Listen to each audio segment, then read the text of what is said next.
Relatos, Raimundo Gualberto Neto e marido Carmo Gualberto. Relator de Bardo Carlos Augusto. Número do processo 0088344 05-2006-806-0001. 363 é o número da nossa ordem aqui. E queria ostentação oral, espécie Guanabara. Tá vendo, doutora Tatiana? Boa tarde, excelência. Façanha Bode. Boa tarde, doutora Tatiana, tudo bem? Tudo sim, vossa excelência. Obrigada.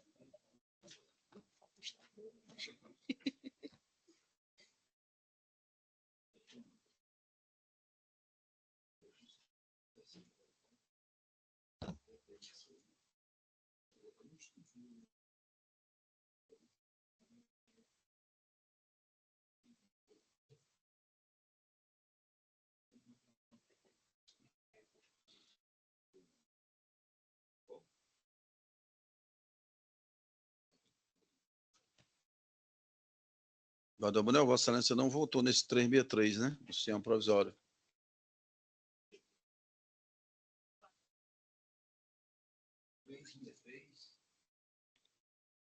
Três meia três.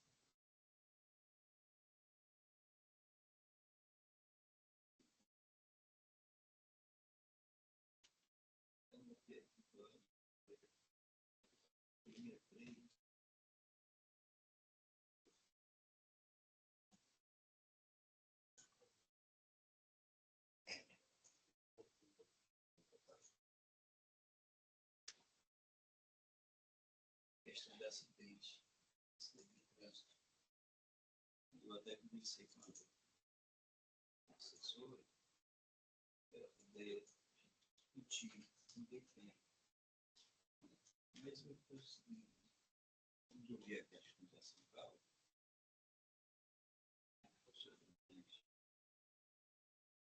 esse foi o caso. Pois não. Doutora Tatiana, vossa excelência passa direto para a ostentação oral, sem leitura do relatório? Sim, vossa Então, vossa excelência. excelência está com a palavra. Muito obrigada.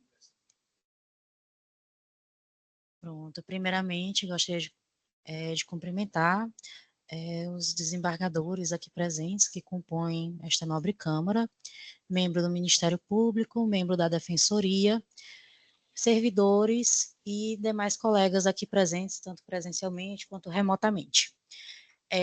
Excelências, o caso sob análise versa sobre um acidente de trânsito ocorrido em 2004, no qual fatidicamente veio a falecimento o seu Francisco, e os apelados são os genitores do falecido. A empresa apelante, em sede de recurso, apresentou diversas matérias, a quais eu vou fazer algumas pinceladas sobre pontos mais específicos. Primeiramente, excelências, eu gostaria de destacar a petição inicial, as folhas 14 dos autos no ESAGE, que consta o pedido de dano moral da parte autora. De forma expressa e específica, a parte autora quantificou o seu dano moral no valor de 50 mil. Contudo, a sentença do juiz Acó entendeu pela fixação em 100 mil reais, ou seja, fixou além do pedido, no dobro do pedido, sendo motivo para realmente existir a necessidade de readequação do comando sentencial nesse ponto, já que ultrapassou o valor especificado pela parte autora. Sobre esse ponto, excelências, é facilmente visual as folhas 14, que ele especificou o valor indenizatório danos morais, 50 mil reais. E na sentença, as folhas 850, 849, ele identificou a quantificação em 100 mil, motivo pelo qual, em sede preliminar na apelação, já foi requisitado, excelências, a modificação do julgado, justamente para que o parâmetro do dano moral seja dentro do pedido efetivado pela parte autora. Nas sequências, excelências, eu gostaria de especificar o que constou na sentença, as folhas 848, em especial sobre o dano material que ensejou na fixação de pensão. Nessa sentença, eu gostaria de destacar o seguinte trecho. É disso que, se não há prova dos rendimentos da vítima, o entendimento é de utilização do salário mínimo como parâmetro de fixação de indenização. Perdão.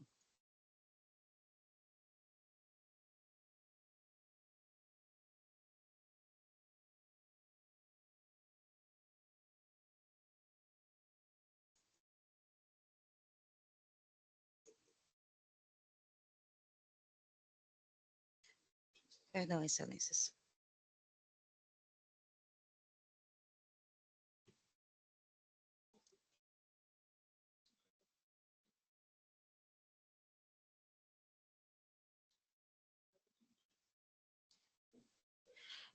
O trecho, na realidade, é as folhas 848, o trecho que segue. Demais disso, embora os autores não tenham produzido nenhuma prova da dependência econômica deles em relação à vítima, a promovida também não refutou tal fato, restando igualmente presumido como verdadeiro. E, excelências, ao contrário do que foi exposto em sede de sentença, a apelante promovida nos autos impugnou de forma especificada a questão do pedido de dano material. Gostaria de trazer à baila o trecho nas folhas 70 dos autos, que consta o seguinte trecho de impugnação. Portudo, não há o que se falar em indenização por danos materiais, mostrando-se tal pleito manifestamente indevido, posto que a vítima não desempenhava atividade remunerada, não havendo contribuição para o sustento de sua família. Excelências, o falecido foi indicado em sede de exordial que, embora menor de idade, 17 anos, auxiliava na fazenda da família. Contudo, em nenhum momento a parte autora produziu provas nesse sentido e, ao contrário do que foi exposto na sentença, a contestação impugnou efetivamente tal situação. Ocorre que resta inviável para apelante produzir provas de que ele não contribuía, posto que se trata de uma prova negativa. É inviável esse tipo de produção pela contestante agora apelante comprovar que ele efetivamente não contribuía no sustento familiar, já que efetivamente não ocorria. Tanto não ocorria que a parte autora não comprovou ao longo de sua inicial, de sua réplica, em nenhum momento trouxe provas efetivas dessa contribuição a vir ensejar o dano material. Motivo pelo qual, excelências, diante desse trecho que realmente indicou uma ausência de refutação, a qual houve, e por se tratar efetivamente de uma prova negativa, a qual é inviável de comprovação, a reforma do dano material se mostra necessária. Além disso, excelências, outro ponto necessário de abordagem se trata do DPVAT. Embora a sentença de embargo de declaração, no qual os embargos buscaram sanar a omissão sobre esse ponto, não deferiu o DPVAT, não deferiu com base no seguinte fundamento, as folhas 867. Com relação ao desconto pleiteado face o seguro DPVAT, deixo de acolher tal pleito, tendo em vista que não consta nos autos nenhuma prova de que os autores receberam o seguro obrigatório. Excelências, nós já temos entendimento sucumulado e pacificado que sobre o seguro DPVAT não há necessidade de comprovação para efetivar a dedução. Inclusive, esse ponto foi destacado na apelação.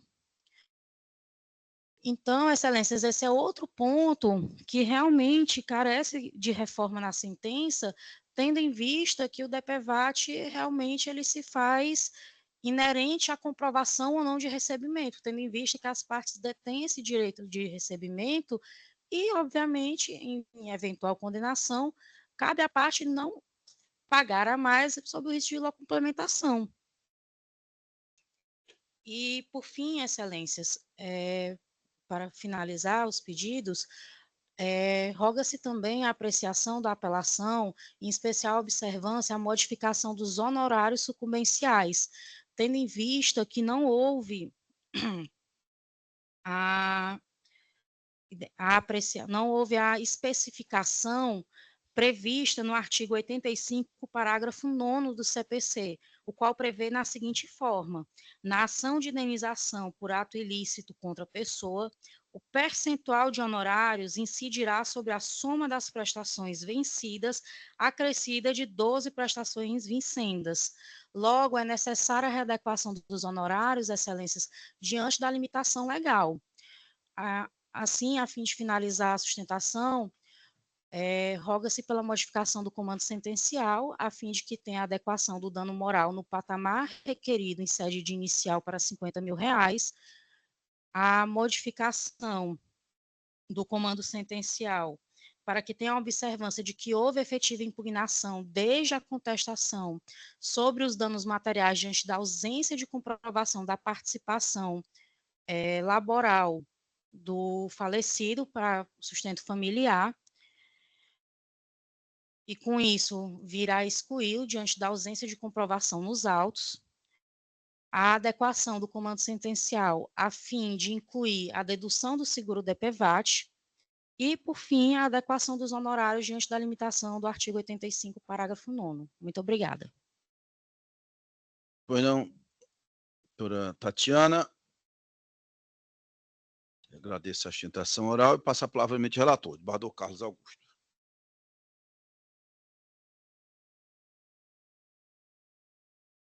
Pois não, senhor presidente. Eminentes pares, renovando aqui os cumprimentos. Parabenizar a doutora Tatiana, não é? Houve tanta dúvida. Tatiane e Tatiana, né? É Tatiana Façanha Borges. Aguarda aqui um instante, senhores. Senhor presidente, trata-se, como a doutora falou aí, de um recurso. Um acidente ocorrido há, creio, quase 20 anos ou mais de 20 anos. Venho aqui para fazer a leitura da ementa, apelação civil interposta por Expresso Guanabara contra a sentença da 29ª Vara Civil de Fortaleza, que julgou procedente a ação de indenização por danos materiais e morais, movida por Raimundo Gualberto Neto e Maria do Carmo Gualberto, em razão do falecimento do filho do casal, Francisco Gualberto Sobrinho, vítima de acidente de trânsito que envolveu o ônibus da empresa apelante. A sentença condenou a empresa e a denunciada Interbrasil Seguradora solidariamente ao pagamento de indenização por danos morais no valor de R$100 mil e pensão mensal. Em suas razões recursais, a promovida alega, em síntese, nulidade da sentença por julgamento ultra petita e, no mérito, culpa exclusiva da vítima. Há duas questões em discussão. Definir se a sentença é parcialmente nula por julgamento ultra petita, ao condenar a ré a pagar danos morais superiores ao valor pedido pelos autores, e determinar se ficou comprovada a culpa exclusiva da vítima, o que afastaria a estabilidade da ré pelo evento danoso. A sentença é parcialmente nula por julgamento ultra petita, pois fixou indenização por danos morais no valor de R$100 mil, apesar dos autores terem limitado o pedido a R$50 mil. Em razão do princípio da distinção previsto nos artigos 141 e 492 do CPC, o julgador deve observar os limites do pedido formulado pelas partes sob pena de nulidade. A responsabilidade objetiva da apelante como prestadora de serviço público fundamenta-se no artigo 37, parágrafo 6º da Constituição Federal, mas pode ser afastada se demonstrada alguma excludente de responsabilidade. O laudo pericial elaborado pelo Instituto de Criminalística concluiu que a vítima, ao realizar manobra de conversão à esquerda, sem aguardar a passagem do ônibus, deu causa ao acidente. O documento goza de presunção presunção relativa de veracidade e não foi elidido por outra prova em contrário. As testemunhas arroladas pelos autores não presenciaram o acidente e suas declarações confirmam, ainda que indiretamente, a versão apresentada pela ré. A comprovação da culpa exclusiva da vítima, nos termos do artigo 14, parágrafo 3º do CDC, afasta o dever de indenizar.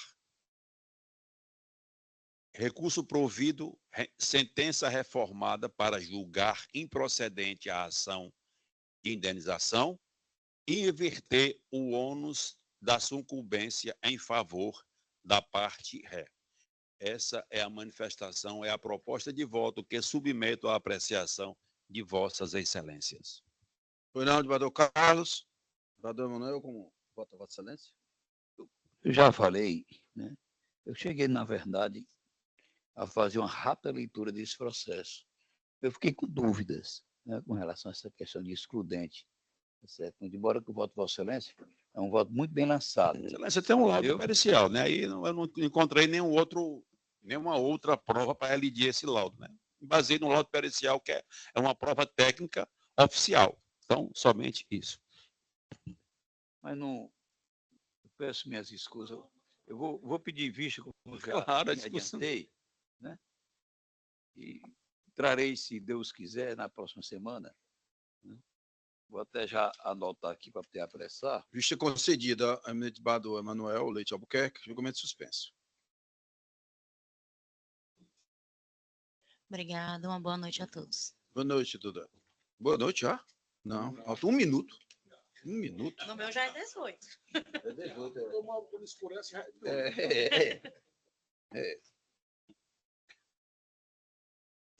Lá em Buenos Aires, 8 horas da noite, 8, 9 horas que escurece, 8h30 por aí. Chama julgamento da apelação Cid Fortaleza. Geralmente eu vi em julho. 0474 Janeiro e 419 julho. 15 2011 806 0001. Apelante Marlúcio Cavalcante. Apelado Carlos Marques Brasil Ribeiro. Relator do desembargador Emanuel.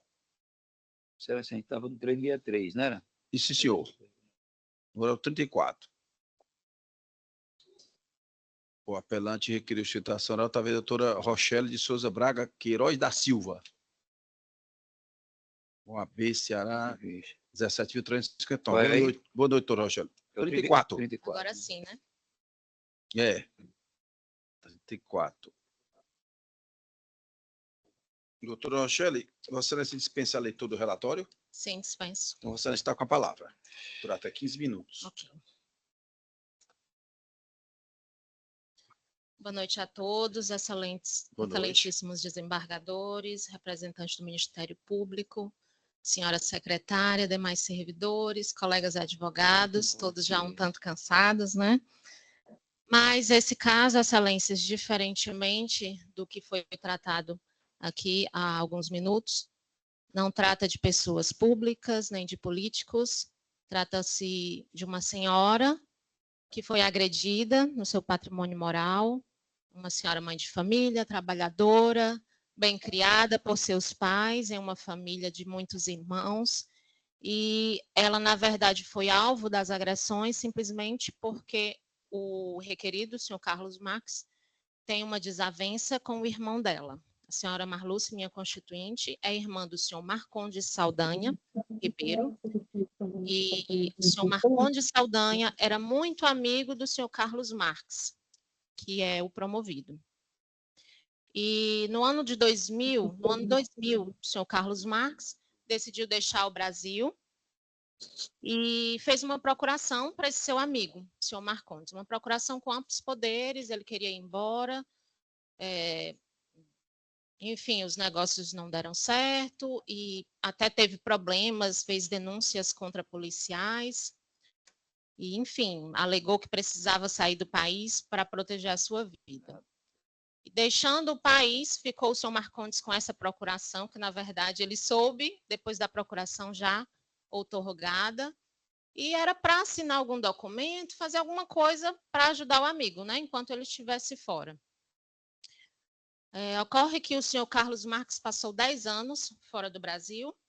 Quando voltou, no ano 2010, ele decretou uma verdadeira guerra contra o seu ex-amigo, o acusou de fraude, de haver se apropriado de bens, de haver dilacerado o seu patrimônio. E tudo isso está sendo discutido no judiciário, com ações que já foram julgadas quase todas, excelências, contra o senhor Carlos Marques, o acusador. Falo isso com muita segurança, porque acompanho todos os processos. E nessa época, em 2010, como é que a senhora Marluce foi envolvida? Havia um sítio de propriedade desse senhor, o senhor Carlos Marques. Neste sítio trabalhava um dos irmãos da família. Esclareço que as famílias, né, de ambos os amigos eram próximas, todos se conheciam, todos eram amigos ali do bairro Mondubim. E neste sítio, o senhor Marcondes, né, o irmão da minha cliente, ele contratou, né, um dos irmãos, o senhor Alain, para cuidar do sítio, a pedido do senhor Carlos Marques, que estava no interior. Aliás, no exterior, nos Estados Unidos. E o senhor Alain ficou lá como caseiro deste sítio desde o ano 2004, trabalhou até 2010. Quando o senhor Carlos Marques voltou, revogou a procuração que havia concedido ao senhor Marcondes, parou de pagar os salários do senhor Alain, o tratou como se houvesse invadido o imóvel e registrou BO, fez reclamação na polícia, entrou com ações, inclusive entrou com uma ação contra o senhor Marcondes de reintegração de posse desse imóvel, e o senhor Marcondes não estava na posse, quem estava morando lá era o senhor Alain, caseiro, e o senhor Carlos Marques parou de pagar, né? Alguns meses passados, o senhor Alain cobrando, né, tentando buscar os seus salários atrasados e resolver a situação, enviou uma notificação para o senhor Carlos Marques. O senhor Carlos Marques nada resolveu e foi à delegacia, se fazendo de vítima, e acusou também, trouxe para a acusação a senhora Marluce. Diz que o senhor Marcondes estava arranjando pessoas juntamente com a senhora Marluce para invadirem esse imóvel.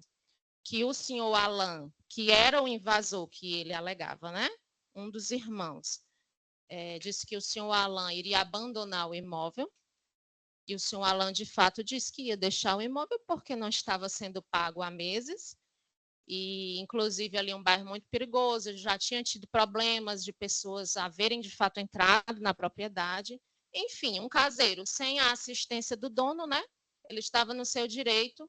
E, por fim, o senhor Carlos Marques, então, registrou esse BO envolvendo a senhora Marluce. Toda essa celeuma, excelências, então, eu registro que não foi apenas um BO registrado contra a senhora Marluce, foi um grande problema dentro da família. Os irmãos todos foram envolvidos, né? Ela foi acusada de cometer um crime. O irmão dela, o senhor Marcondes, passou a ser alvo de várias ações judiciais, problemas de saúde, ele tem problema de pressão, então, assim, abalou toda a família, né? E, lamentavelmente, o magistrado não reconheceu os danos morais, ele entendeu que nem a prova oral, nem a prova documental teriam comprovado esse fato ilícito, e data máxima vênia foi um equívoco, porque a prova produzida pela autora é muito clara. Na prova oral, por exemplo, o promovido nada produziu, nenhuma testemunha que ele arrolou compareceu. A senhora Marluce, pelo contrário, levou uma testemunha. A testemunha, que era mãe de um dos funcionários lá da empresa da senhora Marluce, uma oficina, salvo engano.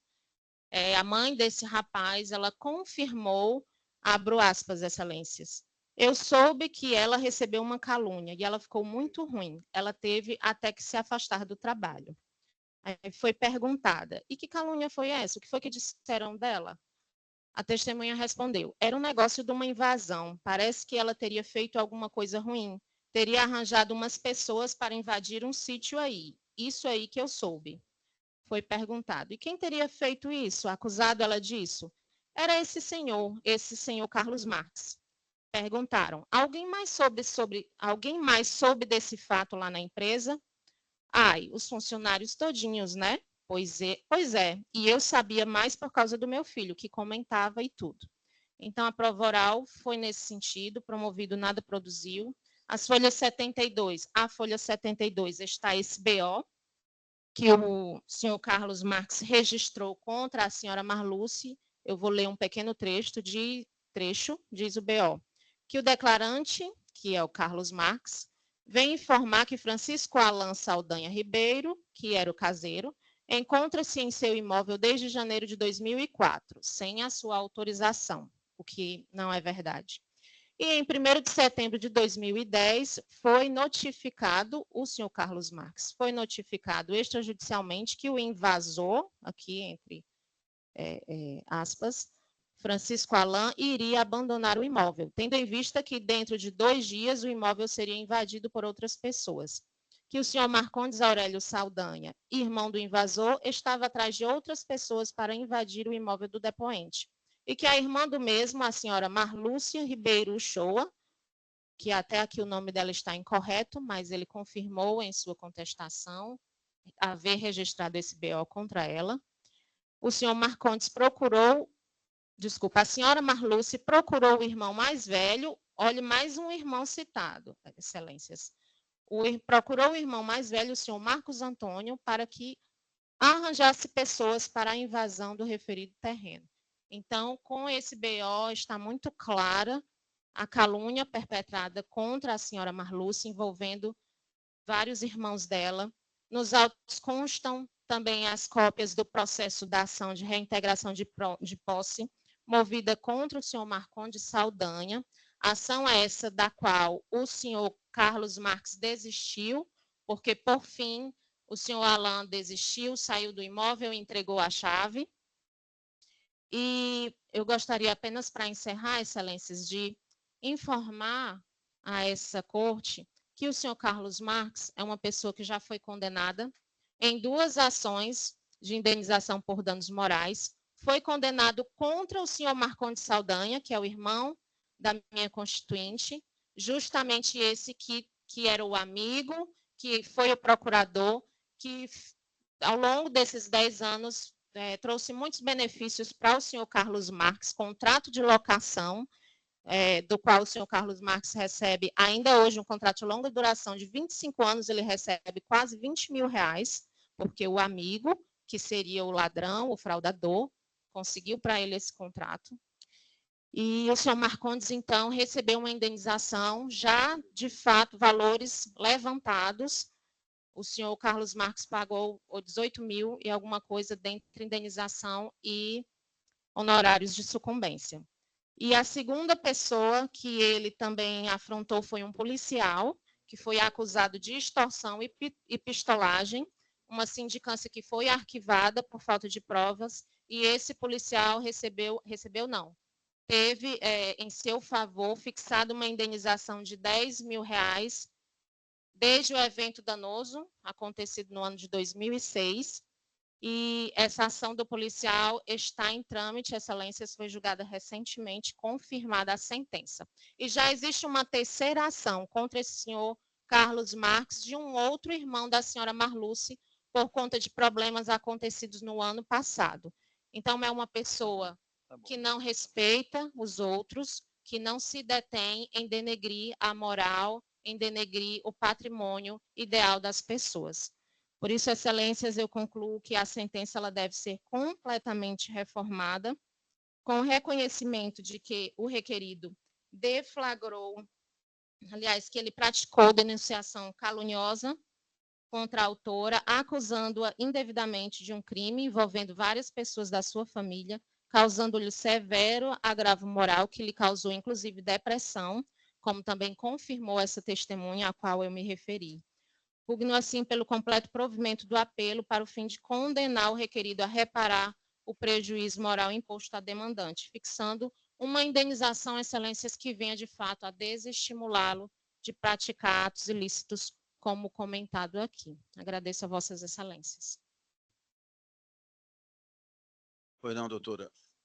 Passa a palavra ao ministro relator para proferir o voto. Pois não, senhor presidente, cumprimento Vossa Excelência pela sustentação oral. Senhor presidente, eu estou indo aqui na mesma caminhada do juiz de primeiro grau. Na verdade, o que existiu entre esse senhor Carlos Marx, Carlos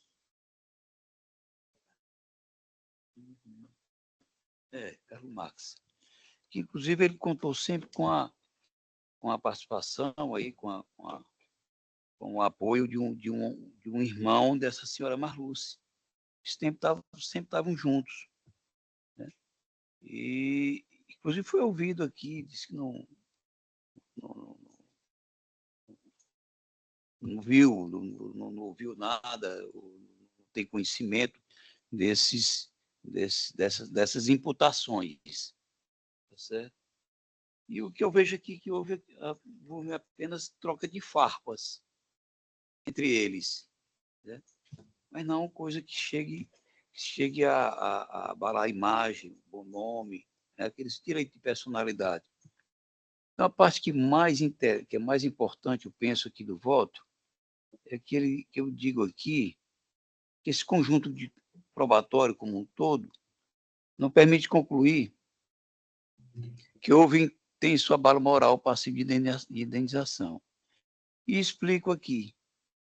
Essa depressão falada nos autos, não há nenhuma prova com relação a essa existência dessa depressão. Diante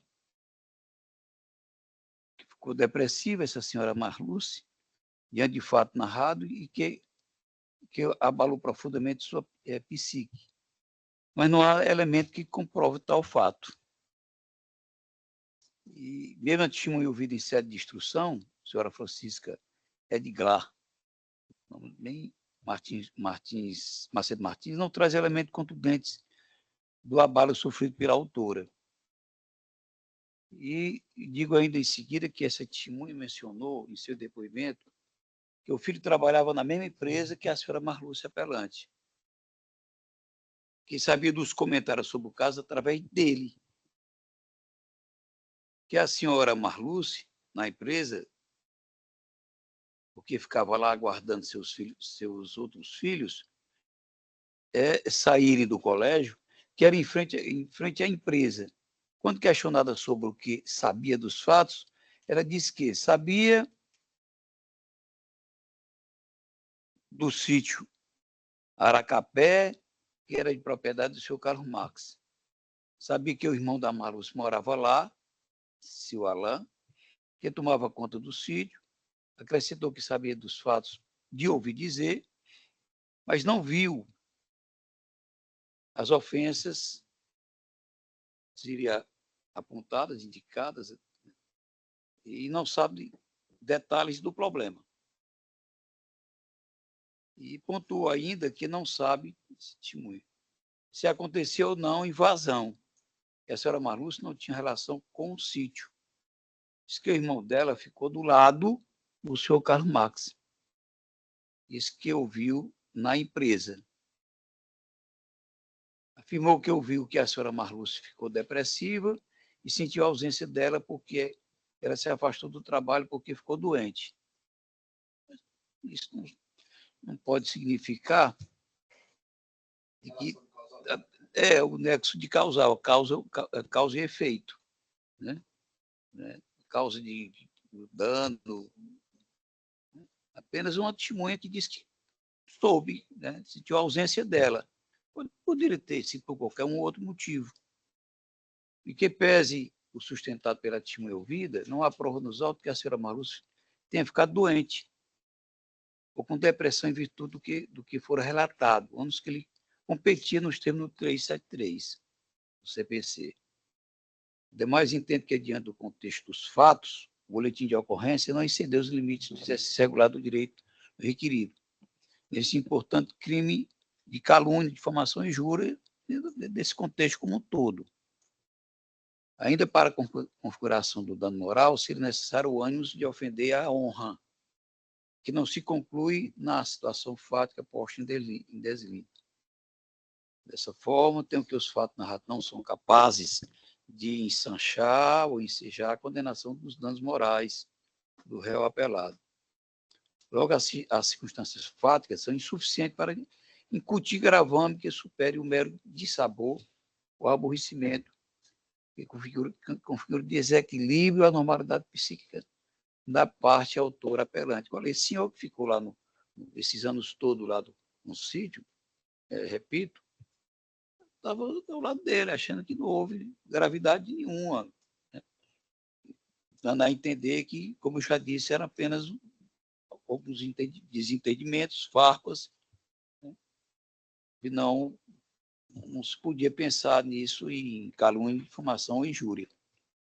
E digo aqui, maior, para que se justifique a indenização decorrente do dano moral, não basta mera ocorrência de aborrecimento, sendo necessário que tal mal está a ser de significativa magnitude, sob pena de banalizar a analisação do Instituto. Isso é uma matéria que nós já conhecemos bem, eu estou citando o artigo 186, alguma jurisprudência em torno da matéria, toda nesse sentido aqui, que eu estou me referindo.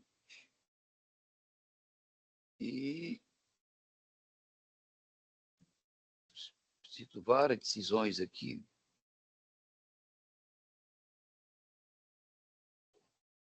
E digo que é acertado o entendimento do juiz de primeiro grau, né? E finalizo conhecendo o recurso por próprio tempestivo, porém, para negar-lhe provimento, senhor presidente. Estou mantendo aqui a sentença, inalterada a sentença atacada. E é como voto. Pois não, desembargador Emanuel. Eu voto na sequência. Eu cumprimento a doutora Rochelle por sua judiciosa sustentação oral. Doutora Rochelle, Vossa Excelência realizou uma boa sustentação oral. Obrigada.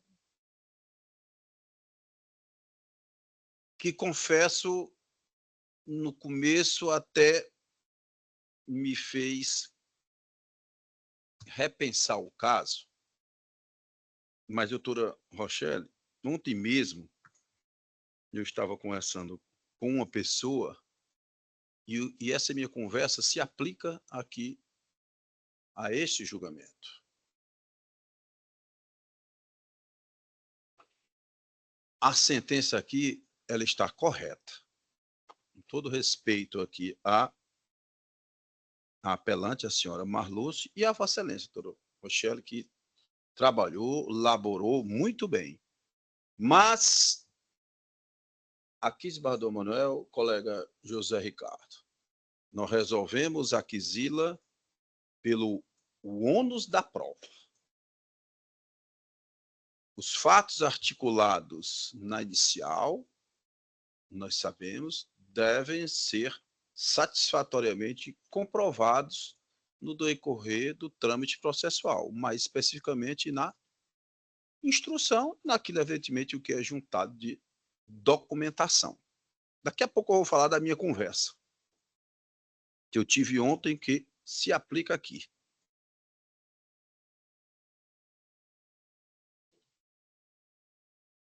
Por imputados, desembargador Manuel, alguns fatos que, na ótica da autora, ora apelante, ofenderam a honra da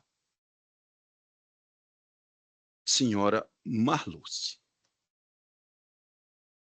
A documentação que foi juntada, o mero BO, Vossa Excelência disse, foi um exercício regular de direito, e eu entendo que não houve nenhum exagero, desembargador Manuel, um documento produzido de forma lateral, realizado lá, nós sabemos, na delegacia de polícia, ou eletronicamente, não é? Que não contém, a meu sentido, nenhum exagero. A prova documental, ela, em outras palavras, não comprova ofensa à honra da autora.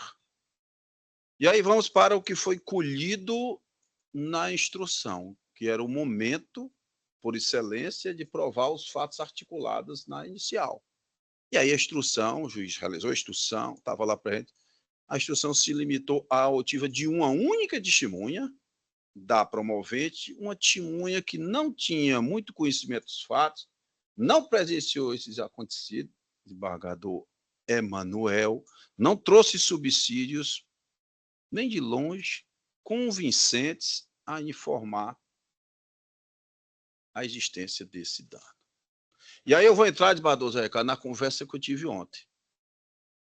Processo, nós sabemos, é uma realidade formal que necessita que a parte traga aquilo que ocorreu no mundo real, no mundo dos fatos, para dentro desse processo. Então, o que eu dizia ontem, Barroso Ricardo, muitas vezes, em algumas vezes, nós já vimos isso diversas vezes. Os fatos que ocorreram, e muitas vezes ocorreram aqueles fatos, na medida que a parte os afirmou, de Barroso Ricardo, mas a mesma parte que os afirmou e pretende a indenização, ela não traz elementos para os autos, para o processo, para confirmar aquilo que no mundo dos fatos e da realidade, porventura ocorreu. E eu estou dizendo isso é porque Vossa Excelência trouxe uma argumentação muito, vamos dizer, com muita substância de diversos acontecimentos e que a parte ficou doente, não tem nenhuma comprovação dessa doença da parte. Essa testemunha fala uma coisa, mas como o desembargador Maranhão pode ser relativa a qualquer outra coisa, não especificamente com relação a esse fato. Então, muita coisa que ocorreu, a parte autora deveria ter trazido essa realidade para dentro do caderno. É lógico, né? Não precisa ficar dizendo isso. O juiz ele está aqui aguardando a comprovação dos fatos. Ou não, né? Por ambas as partes. E aqui essa comprovação ela não veio. E a minha conversa que eu tive ontem com essa pessoa foi nesse sentido, né? Que, reitero, em algumas oportunidades, um fato gerador, dizer, ocorreu, né, várias testemunhas presenciaram, por exemplo, estou falando em tese, né? Lógico que não aqui, Badozé, cara. Várias pessoas presenciaram, várias pessoas viram, foi um fato às vezes até grave, tem documentação, mas a parte não se desencube do seu ônus, que é trazer essa documentação respectiva, estou falando em tese, não aqui, trazer essa prova testemunhal ou outra prova lista aqui aos autos. Então, é nesse sentido aí que eu acompanho Vossa Excelência com muita tranquilidade. Né? Só se resumiu a uma única testemunha e eu não vejo como aqui. Não tenho nenhuma segurança, pelo contrário, nenhuma segurança mesmo de aqui julgar pela procedência desse pleito. Eu acompanho Vossa Excelência na integralidade. Bador Zé Ricardo. Senhor presidente, quero também registrar os meus cumprimentos à nobre causídica pela judiciosa sustentação oral, muito aguerrida, mas eu também sigo a mesma linha de entendimento esposada pelo eminente relator. Confirmo meu voto provisório. Voto com a relatoria. Pois não. Então, anuncio o resultado do julgamento, a apelação civil conhecida e não provida. Decisão unânime. Agradeço, doutor Rochelle, mais uma vez a presença de Vossa Excelência. Pois não, fica à vontade. O próximo aqui, procede relator de Bador Zé Ricardo. Então, aí Vossa Excelência participa, que agora é a desembargadora Regina. Então, temos que aguardar um pouquinho.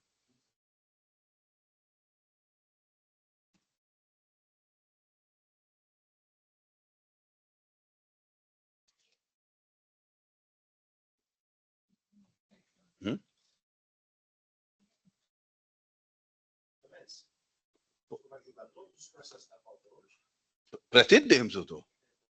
Meu número é 67. Só queria saber se a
Na sessão suspensa, por 8 minutos.